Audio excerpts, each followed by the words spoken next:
In today's video, I'm going to teach you how to add bank details in Stripe, and we'll get it done in just about 5 minutes. So whether you're new to Stripe or just need a refresher, I'm here to guide you through each step. Let's dive right in. First off, you want to head to stripe.com using your web browser. This is where everything begins. Once you're on the site, look around for the sign in button. It might be tempting to jump into other areas, but for this we need to be logged in first. Click on sign in and you'll be directed to a page where you need to enter your email and password. Make sure you have these credentials handy, as without them you won't be able to proceed. Once you've punched those in, click sign in again. Now that you're in, we're going to navigate to your home dashboard. Think of this as your control center on Stripe, where you can manage all sorts of things. From there, look for the section labeled Balance. This is a pivotal step because your bank details will integrate with your balance section. Next, you'll want to click on Add Bank Account. This is where we start getting into the specifics.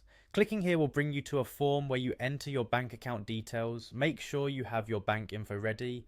Alternatively, if you're having trouble finding it in the balance area, you can also access it through settings. Within settings, locate account settings, and there you will find business options. From the business settings, we're going to linked external accounts.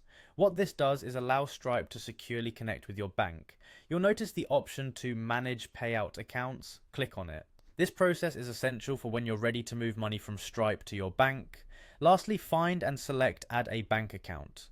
Here you'll fill out your bank information like routing number and account number. Double check these details for accuracy to avoid any issues. And there you have it. Once you've completed these steps, your bank details will be added to your Stripe account. Remember, this setup will enable smooth transfers between your Stripe balance and your bank, allowing you to efficiently manage your financial interactions. Make sure to log out of your account when you're all set, especially if you're on a shared computer. Thanks for joining me today, and don't forget to subscribe for more helpful tutorials. If you have any questions or run into any issues, feel free to drop a comment. Have a great day.